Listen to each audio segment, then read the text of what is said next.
नमस्कार दोस्तों, स्वागत है आपका हमारे चैनल पर। आज हम बात करेंगे भारतीय सनातन धर्म के गहरे और आध्यात्मिक ग्रंथों में से एक उपनिषदों के बारे में। उपनिषद प्राचीन ग्रंथ है जिनमें ब्रह्म, आत्मा और जगत के गहरे रहस्यों को समझाया गया है।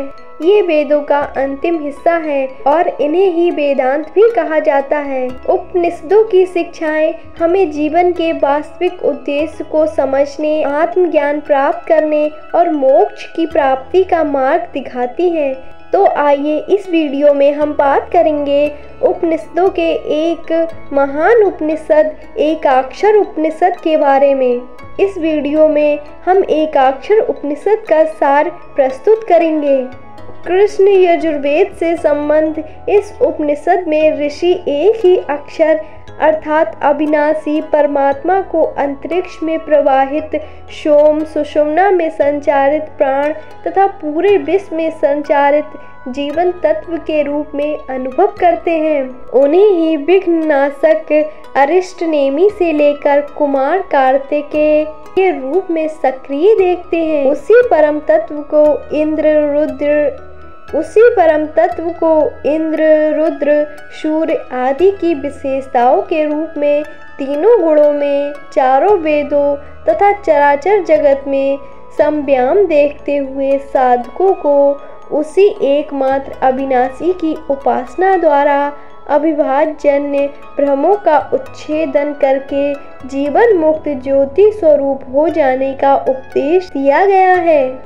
हे भगवान, आप अक्षर अर्थात शाश्वत सोम पर ब्रह्मा के रूप में तथा सुषुम्ना मार्ग से शास्त्रार्थ चक्र में अपनी सत्ता सहित प्रतिष्ठित एक ही अविनाशी तत्व एकाक्षर में स्थिर रहते हैं। आप ही विश्व के कारण रूप प्राणी मात्र के स्वामी, पुराण पुरुष एवं सभी रूपों में विद्यमान हैं। आप ही पर्जन्य, वर्षा आदि के द्वारा सभी लोगों की रक्षा करने वाले हैं। हे सर्वशक्तिमान, आप ही समस्त विश्व वसुधा के कण कण में जीवन शक्ति के रूप में विद्यमान हैं। आप कवियों अर्थात मंत्रष्टा ऋषियों के आश्रय भूत हैं। समस्त लोकों की रक्षा करने वाले हैं। आप ही हिरण्यता अर्थात अग्नि रूप और यज्ञ रूप भी हैं।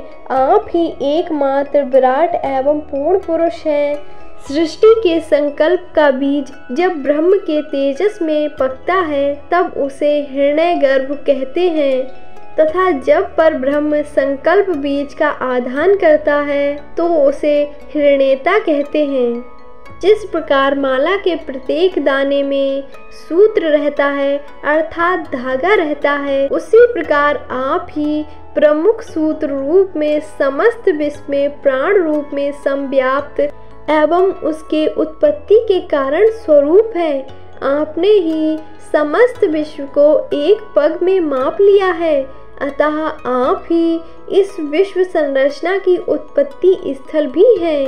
आप ही प्राण रूप में सर्वत्र व्याप्त विष्णु की तरह संसार के रक्षक रूप तथा श्रेष्ठ धनु को धारण करने वाले कुमार कार्तिकेय स्वरूप हैं। हे परमात्मन, आप ही मध्यकालीन सूर्य के तेज की भांति बाण को अपनी ओर आकृष्ट करके माया द्वारा रचित इन समस्त प्राणियों के हृदय रूप आकाश में प्रकाशमान हिरण्य गर्भ रूप हैं।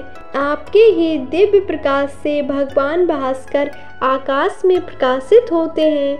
आप ही देवताओं के सेनापति कार्तिकेय के रूप में प्रतिष्ठित हैं और गरुड़ की तरह सभी अरिष्टों अर्थात विघ्नों का भली भांति नियमन करते हैं। हे परमात्मन, आप ही वज्र को धारण करने वाले इंद्र के रूप में तथा भव रोग नाशक रुद्र के रूप में समस्त प्रजाओं के स्वामी हैं। आप ही अभीष्ट फलदायी पितरों के रूप में चंद्रलोक में स्थित हैं तथा देवों एवं पितरों की तृप्ति हेतु संपन्न होने वाले यज्ञ और श्राद्ध अर्थात स्वाहा, स्वधा एवं भ्रष्टाकार रूप हैं। आप ही समस्त प्राणियों के हृदय में स्थित हैं। हे भगवान, आप ही प्राण रूप में धाता अर्थात धारण करने वाले तथा सृष्टि रचना के रूप में विधाता पवन, गरुड़, विष्णु, वराह, रात एवं दिन है। आप ही भूत, भविष्य एवं वर्तमान भी हैं। सभी क्रियाएं, काल, गति और परमाक्षर अर्थात परम अविनाशी तत्व ओमकार रूप में आप ही विद्यमान हैं।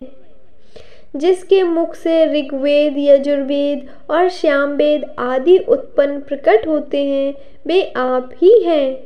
आप ही सम्राट, राजा अर्थात सर्वत्र प्रकाशित वसु, अंतरिक्ष, यज्ञ प्रक्रिया संपन्न करने वाले, यज्ञ भाग ग्रहण करने वाले एवं सर्वशक्तिमान हैं। आप ही एक दश रूप दिति की संतान, दैत्य रूप धारण एवं सर्वत्र व्याप्त होने वाले वसु रूप हैं।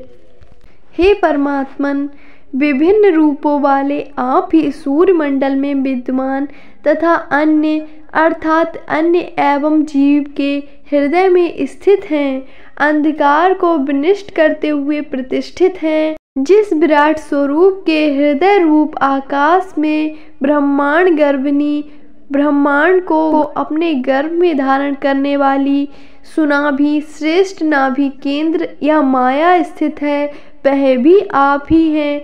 सूर्य आदि ग्रह नक्षत्रों में जो प्रकाशमान रश्मियां हैं, वे आपकी ही प्रकाश किरणें हैं। वही विराट ब्रह्मा, सब कुछ जानने वाला, समस्त भुवनों का रक्षक एवं समस्त प्राणी समुदाय का आधार स्वरूप नाभि केंद्र है। अंतर्मयी रूप में आप ही सर्वत्र ओतप्रोत हैं। आप ही विविध प्रकार की गतियों के विश्रांति रूप हैं। आप ही विष्णु के गर्भ कमल नाल में प्रजापति के रूप में स्थित हैं एवं वेद छंद भी आप ही हैं। वेद वेताओं में श्रेष्ठ ज्ञानी जन रजोगुण से परे स्वर्ण कांति वाले विराट पुरुष के अंत को साम आदि वेदों से भी नहीं जान पाते। ब्रह्म वेता जन यज्ञों में यजुर्वेद के मंत्रों से तथा साम वेदी में जन साम मंत्रों से जिसकी स्तुति करते हैं, वे आप ही हैं। हे परमात्मन, आप अकेले ही स्त्री, पुरुष, कुमार एवं कुमारी हैं। आप ही पृथ्वी हैं। आप ही धाता, वरुण, सम्राट, संवत्सर, अग्नि और अमार्य अर्थात सूर्य हैं। आप ही सब कुछ हैं। हे परम पुरुष, सूर्य, गरुण, चंद्र, वरुण, रुद्र, प्रजापति, विष्णु, सविता, गोपति, इंद्रियों, गौ के स्वामी, जो कि बागादि इंद्रियों के स्वामी कहे जाते हैं, वे आप ही हैं। आप ही विष्णु बनकर समस्त मानव जाति को दैत्यों के भय से त्राण दिलाने वाले हैं। आप ही जगत के जनक भूगर्भ रूप हैं। आपके द्वारा संपूर्ण ब्रह्मांड आवृत है। आप ही स्वयंभू अर्थात स्वयं प्रकट होने वाले एवं सर्वत्र मुख वाले हैं। आप ही भू, भुवा, श्वा आदि लोकों में प्रतिष्ठित हैं। जो भी मनुष्य अपने गुहा रूप हृदय क्षेत्र में स्थित पुराण पुरुषोत्तम आदि पुरुष को प्राण स्वरूप एवं प्रकाश स्वरूप जानता है, वह पुरुष ब्रह्म ज्ञानियों की परम गति को अज्ञानग्रस्त ब्रह्म बुद्धि का अतिक्रमण करके प्राप्त कर लेता है।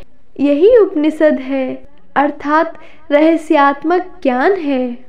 मित्रों, तो एकाक्षर उपनिषद यहीं पर समाप्त होता है। अगर आपको ये उपनिषद सार पसंद आया हो तो वीडियो को लाइक करें और चैनल को सब्सक्राइब करें।